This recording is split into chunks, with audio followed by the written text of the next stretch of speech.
amazing prompts. You're such a curious person about the people that you talk to. I love it. I love it, man. Thank you. The answer is, thank you. Are you kidding me? I've been on a ton of podcasts and people just same question. Welcome to the Idea Climbing Radio Show. Today we're talking about how to create abundance thinking for your big idea, and my guest is Ellen Rogin. Ellen is a money expert and financial intuitive who helps people reshape their relationships with money so they can have happier, more abundant lives. She's the author of several books, including the New York Times bestseller, Picture Your Prosperity, and her newest book, Messages from Money, How to Stress Less, Prosper More, and Reshape Your Relationship to Money. And her work has been featured on CNBC, ABC, NPR, Time, and Oprah Magazine. Thank you for making the time to do this, Ellen. I appreciate it. Oh, I'm so excited to be here with you, Mark. Thank you for having me. And I'd love to know, as far as abundance thinking, obviously you're amazing at it now and you teach it. Has it always been part of your life, or did you discover it sometime along over the course of the path of your life? What's the story behind abundance in your life? I think I was born kind of optimistic. When I was little, I remember watching like this old Disney movie about Pollyanna. And I remember my mother saying to me when I was early in my career, well, you're so Pollyannish. And I thought that was like a good thing, to be always looking at the positive side of things. Yeah. I didn't know what like abundance versus scarcity thinking was early on in my professional life. And then I became a student of it and realized I think I lean more towards the abundance side, but we all sometimes think about scarcity and how that can show up for us. Might be helpful for people watching and listening in to define scarcity versus abundance. Would that be a good thing, Mark? I think that's a beautiful place to start. So scarcity thinking tends to be worry-based. This idea that there's only so much to go around. For me to win, you have to lose. So aggressive competition. It's where people are really stuck in fear around, and we're talking about money here. And I think people kind of get that, but it can also show up in ways where we're either judging someone else or judging ourselves with money. It can be envy. So something awesome happens to a friend of yours and you should be so excited for them. And part of you is either a little judgy of them or immediate turn it back to yourself. Like, well, why didn't that happen to me? And so that's where scarcity lives. Abundance thinking is more expansive. There's more than enough to go around. It's generosity focused. It's abundant. It's optimistic. Mm-hmm. It is collaborative, knowing that, we can all win at this.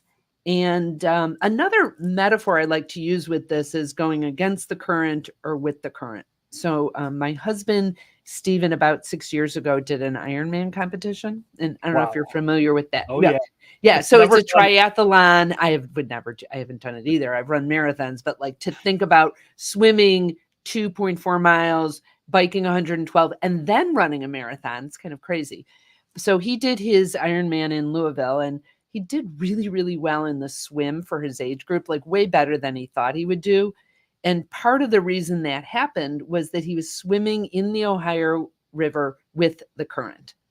And I like to think of abundance thinking is swimming with the current and scarcity thinking swimming against the current.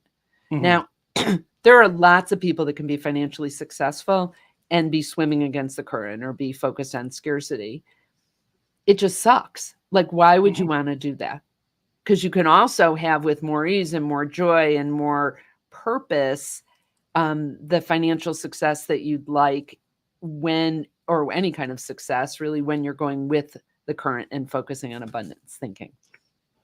If someone becomes aware that they're in that scarcity mindset, how do you turn it around? How do you get out of it? Yeah, well, there's lots of strategies to get around it. But I think the first thing that you just said is, how do you be aware?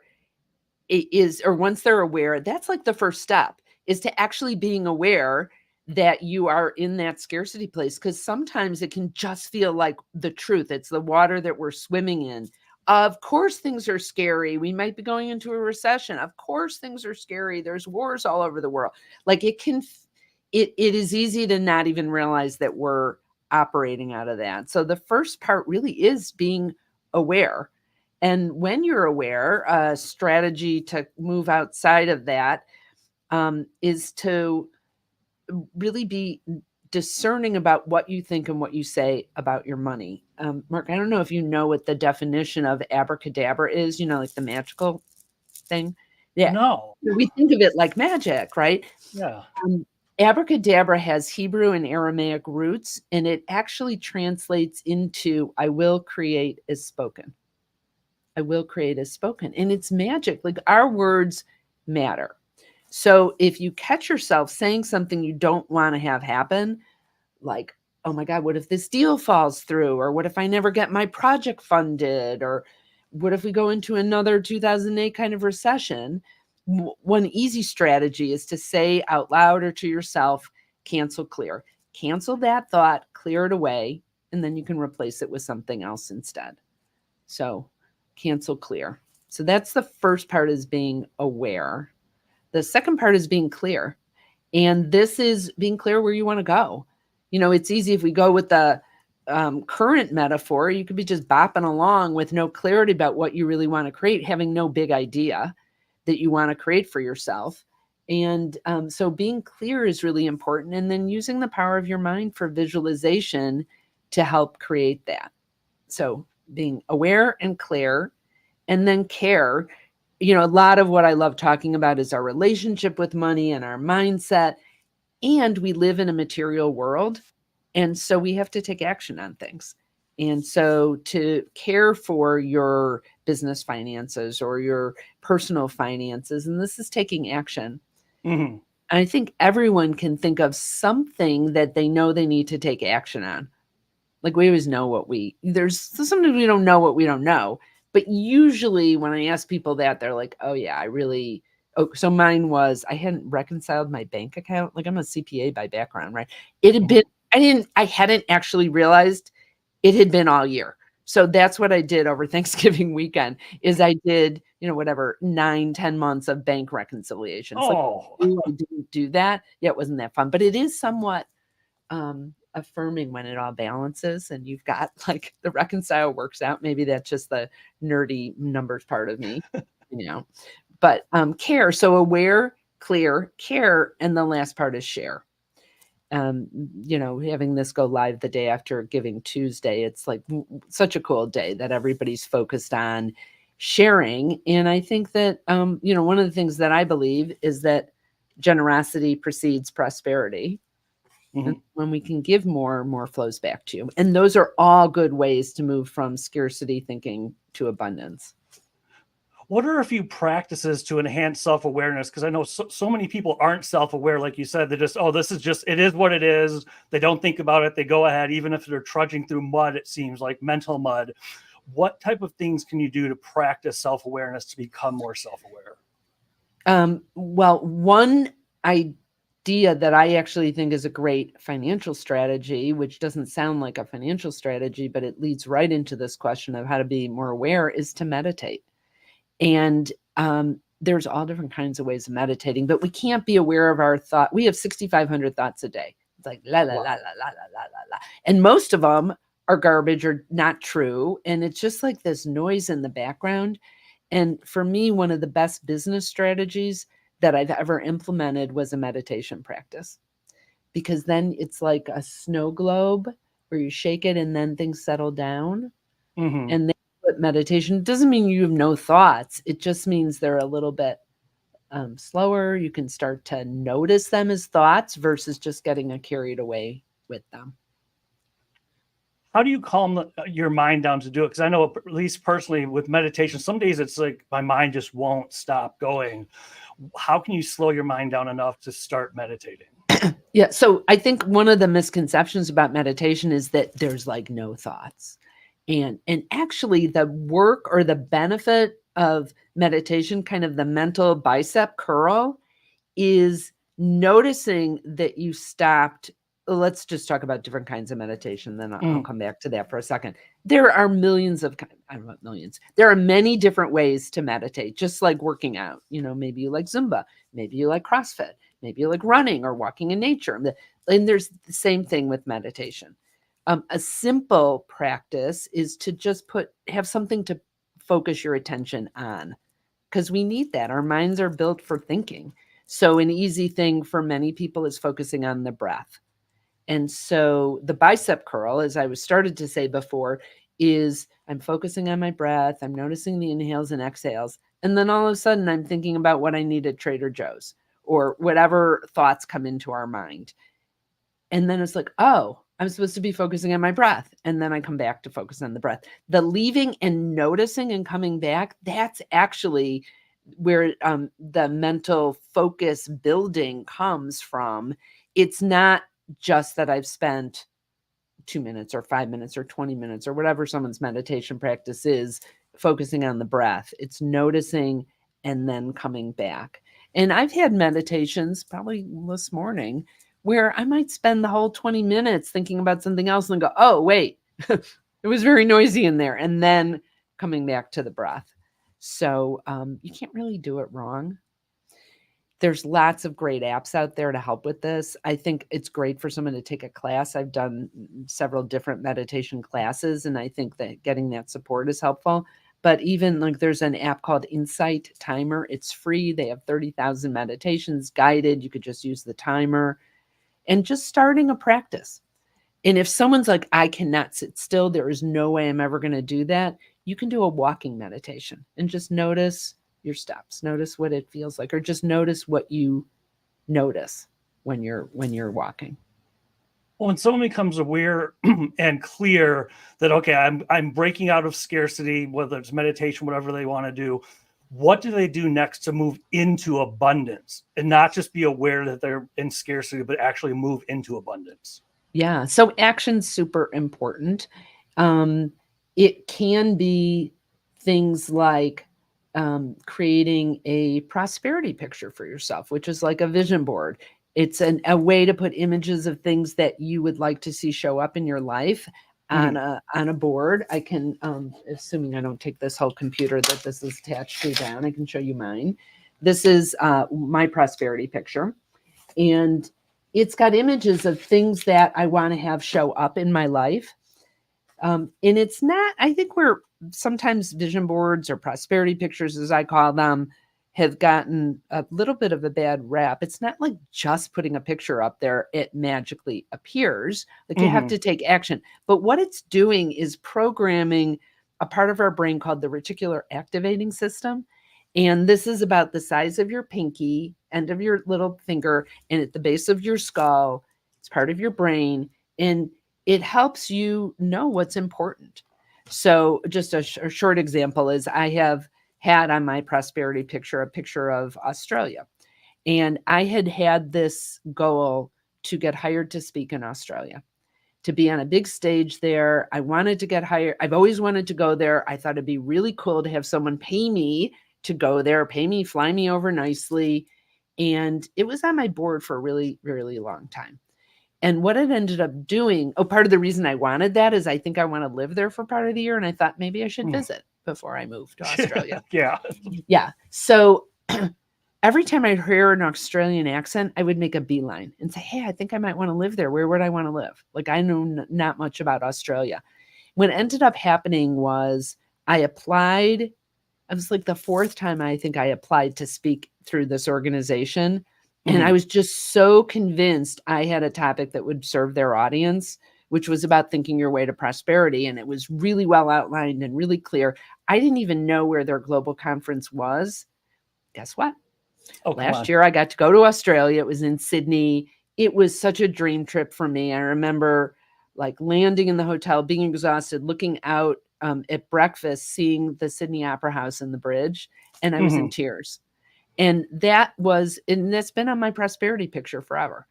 And so sometimes things don't happen as quickly as we want, but that if it's a goal that's important to you, to have reminders up of why it is important and what you want to accomplish is a great way to switch from scarcity to abundance.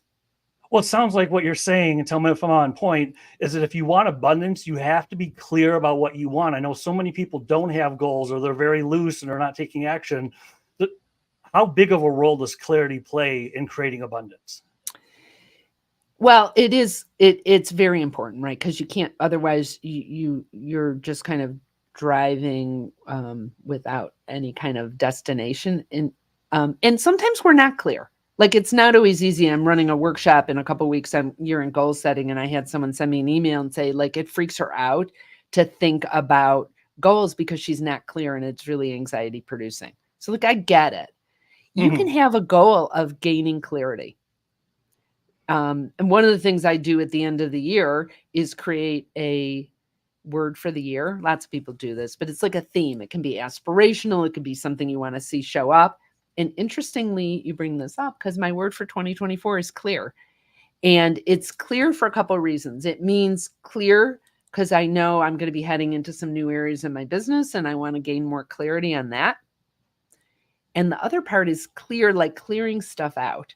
I have too much stuff around. We're moving out of this office that I'm in. I was here when I had my financial planning firm. I've got 4 empty offices. It's ridiculous. We just sold the building, and I'm looking around. I'm like, oh my God, there is so much stuff to be donated and given away, and it's going to be so great to clear, because I wasn't really motivated before, because it was like, well, I don't really have to do this. So I think, to back to your question, you can set a goal on gaining clarity, or a goal on something that gets you moving in the direction, even if you're not exactly sure what that is. Well, how do you, if you're not exactly sure what that is, how can you gain clarity of what it is that you're moving towards? I mean, is it journaling?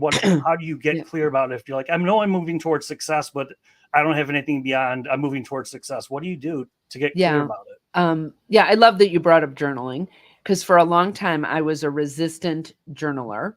I don't know if you ever read the book The Artist Way, but Julia Cameron talks about doing these morning papers. And I tried that for a while because everyone was saying how great it was. It drove me up the friggin' wall. Like, I was like, I hate this.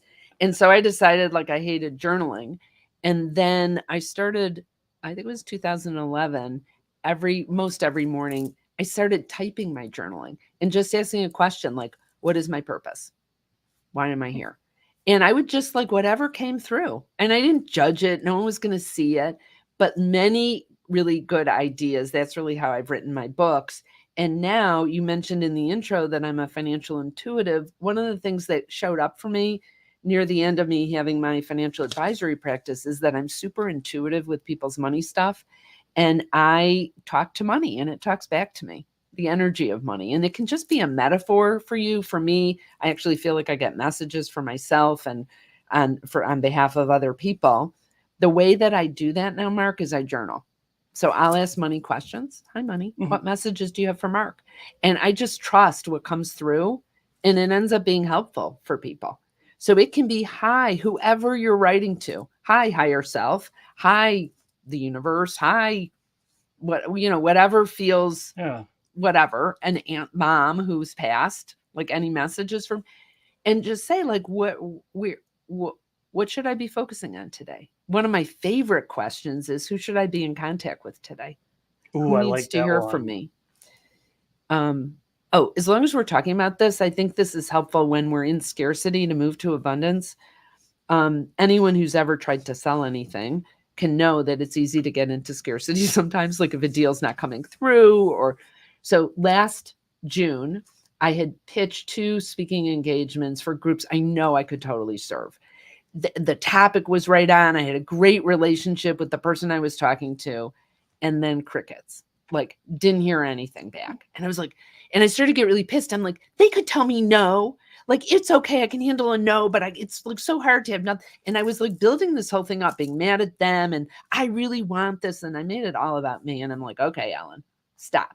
Like, that is totally swimming against the current. And I just decided, I was like, okay, this is not moving an agenda ahead. It's not serving. And I just stopped and said, okay, who needs me more than ever? How can I be generous on this? Who needs to hear my information? And I was journaling. And one of the women, I'm like, you know what? I'm just going to send her a book and a really nice note and let go of any attachment. Mhm. And then like 6 weeks later, she called me. She goes, "Oh my gosh, I'm sorry I haven't been in touch, but I watched every one of your YouTube videos. I want you for 3 different conferences." It was like so much better than I initially anticipated Whoa. they were talking about.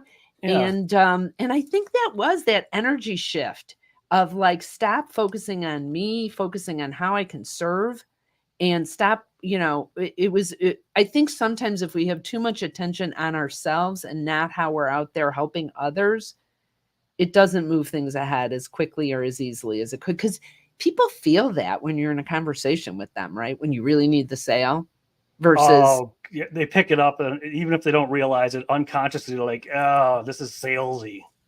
100%. Yeah. And then when we could be of service, like the conversation we had before we went live, like, what do you want your audience?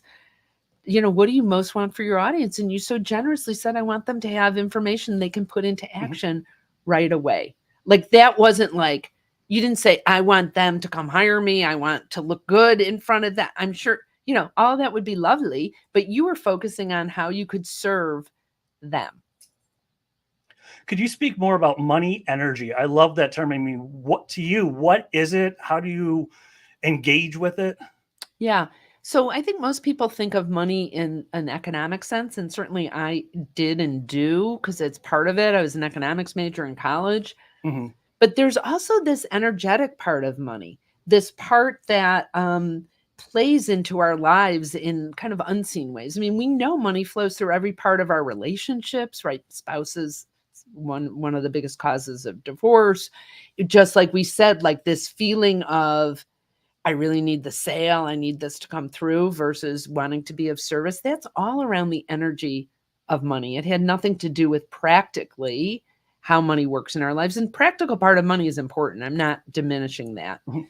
But when we can focus on the energetic parts, things can flow more smoothly. And even I find it helpful to think of money almost as an entity in our life, whether that's metaphoric or actual for you. And if you think about, if you were in a relationship with money, like a personal relationship, and whether it's a romantic relationship or a good friend relationship, how are you showing up for money? I think we look for money to help show up for us.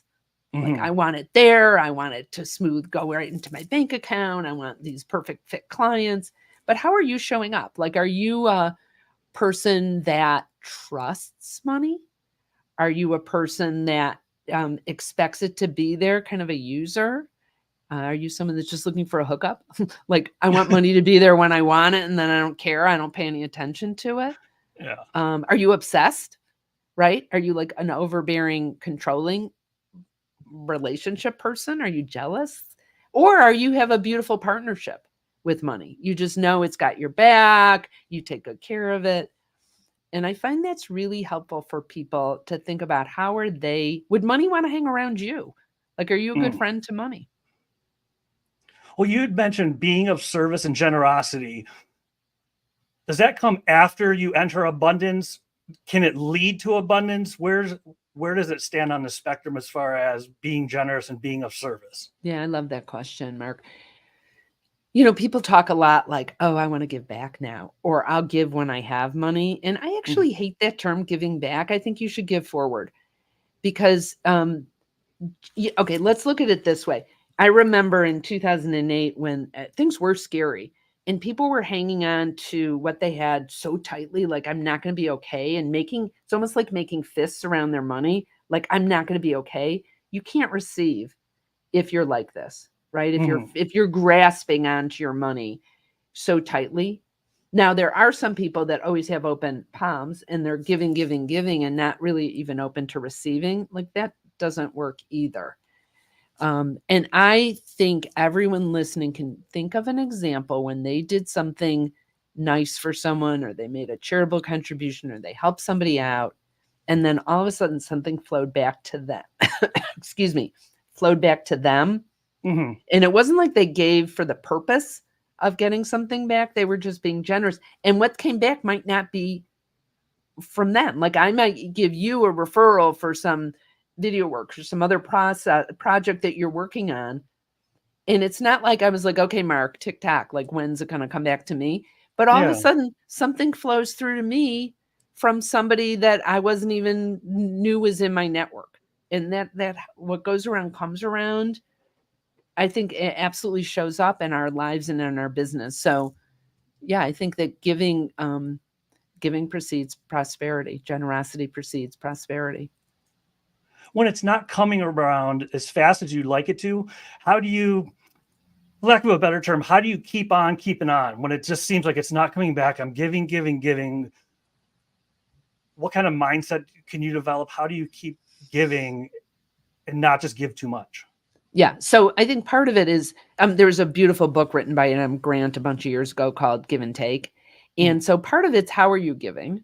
You know, there's some of the people that I work with and do some coaching and mentoring for that give in ways that doesn't serve them, and they're not really open to receiving. I'm not talking about that, but what you're saying is, okay, like I've been generous. Part of it is doing it in ways that are really serving other people, but then also serving yourself. So that was not a very clear answer. Let me give something a little bit more articulate than that. Because part of, I think, where I'm sticking on it is you're not giving with no expectation of return. If you're like, I'm giving, and nothing's coming back. Right. Like, Yeah. and to do it in ways like, if, one thing I think is really helpful is if you're talking about financial giving is to talk about a percentage of your income, because then as your income goes up, you proportionally give more. If your income were to go down, you proportionally give less. And if we're talking about generosity, like in helping people or doing volunteering, I think you can pick a percentage of your time to do that too. And so that you're focusing on growing your business and growing other things, but that there's still some work that you're doing that's out there. I did a messages for money consultation for someone yesterday who's in a job she really doesn't like.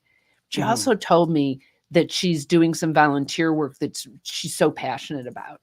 And she's like, well, I'd love to work for a nonprofit. I just don't know if that'll work for us financially. And I said, look, the fact you're doing that good work in the world, you may, practically meet somebody through that ends up helping you in your business, but it's also putting good energy out there and it will come back to you. You just do it in a way that doesn't take so much of your time that you're not focusing on supporting yourself as well. Well, how can you be more open to receiving without being, oh, gimme, but just open energetically to receiving? What can people do to develop that?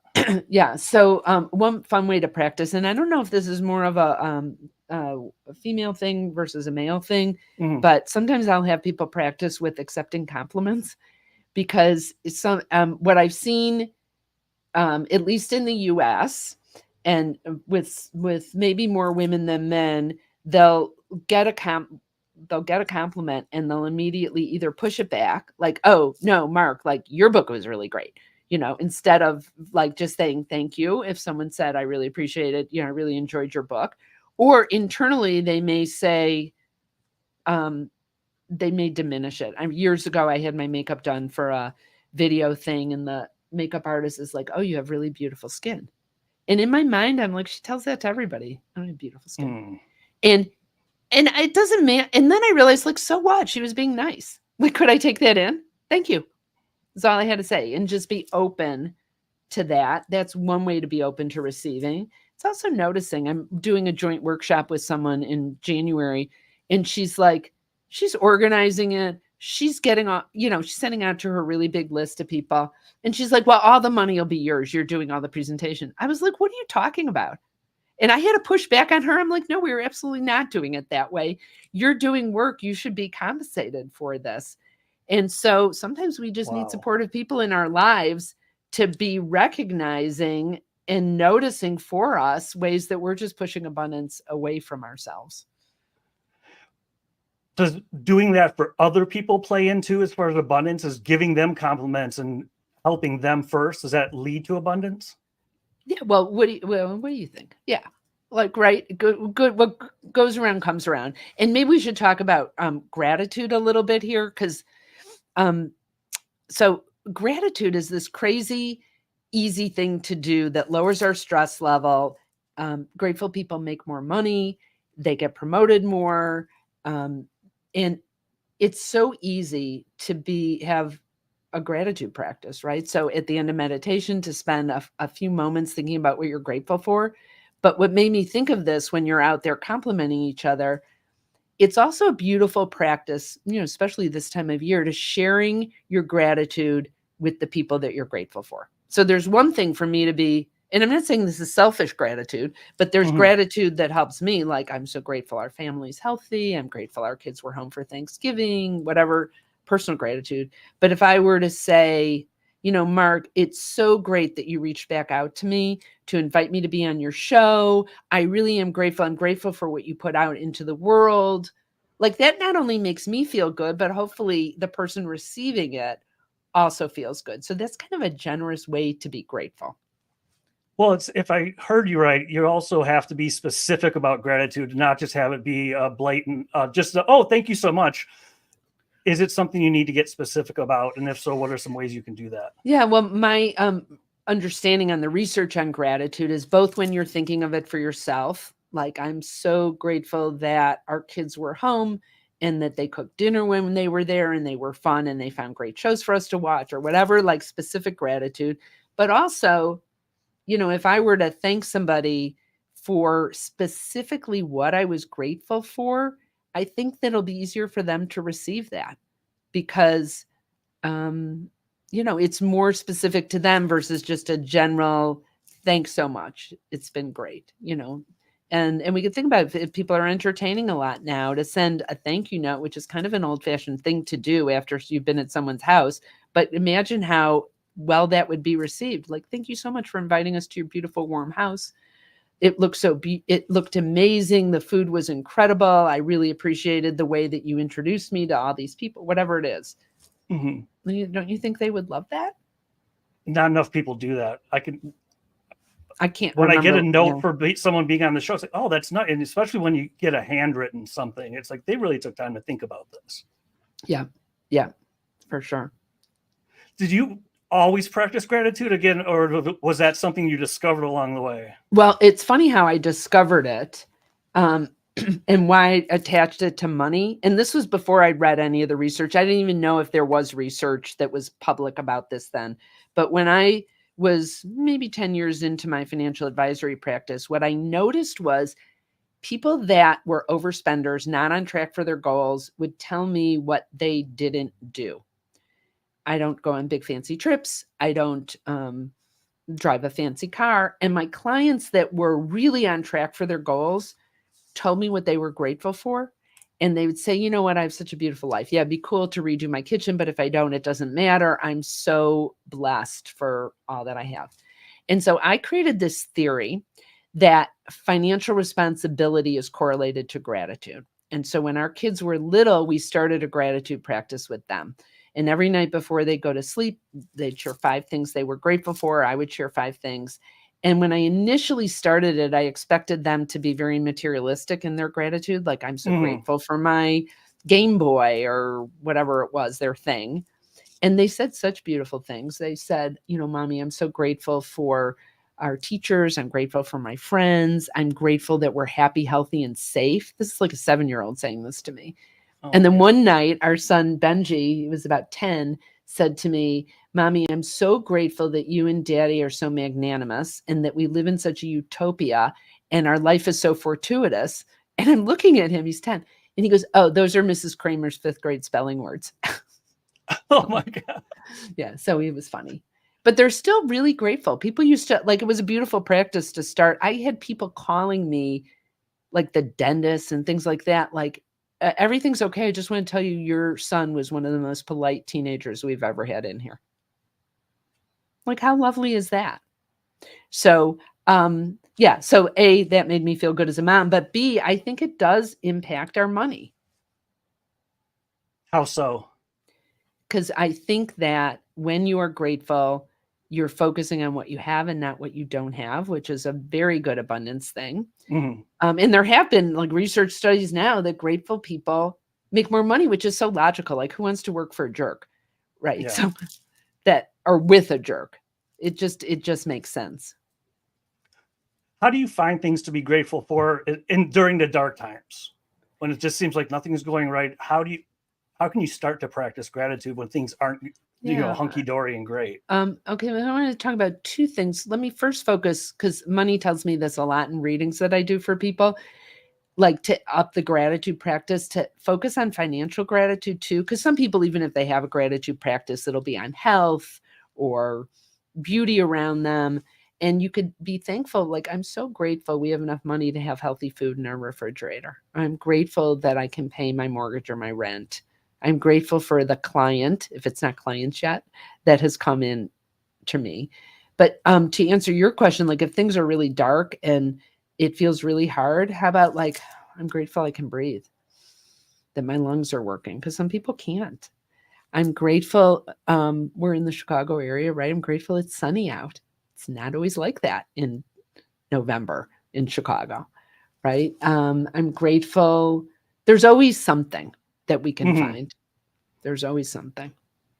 What about the other side of the coin? When you enter abundance and you have an abundance mentality and it starts to happen, how do you maintain that? Just so it's not like a blip on, like I'm abundant, I'm not, I'm abundant, I'm not. How do you maintain abundance or even increase it once you reach it?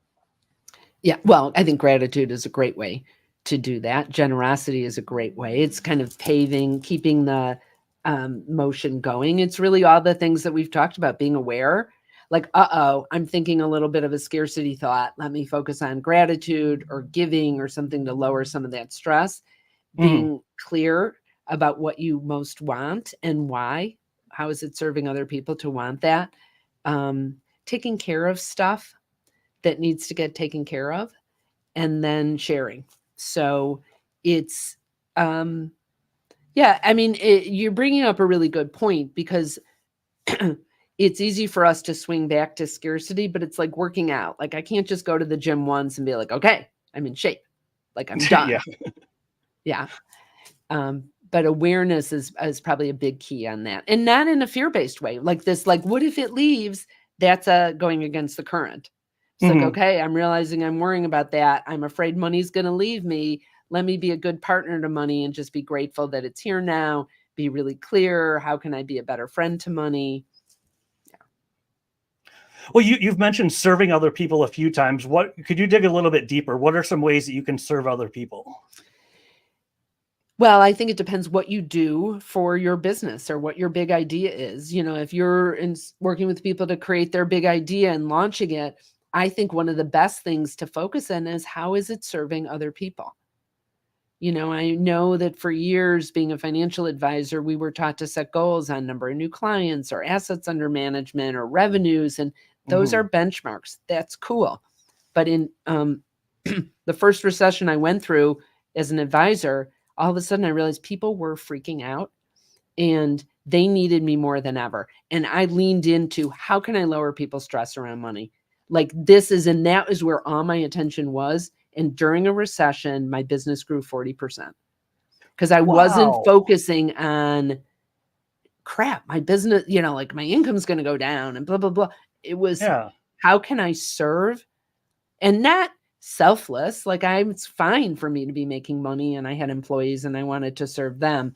But I think whenever we have a goal, if in addition to focusing on our why, like why is it important to us, is also adding in who is being served by this, it moves things ahead much more quickly. Well, in times like that, what did you do? I mean, how were you serving other people, and to have it reflect on your income that way too? What did you do to serve other people when you could have just said, "Oh my God, this is a horrible economy"? Yeah, well, in that case, I was reaching out. I was very understanding. They were nervous. I wasn't judging them. Like, I get it. Here's why you're going to be okay. I did everything I could, excuse me, to have them be feeling more comfortable. And, that was specific to that business that I was in then.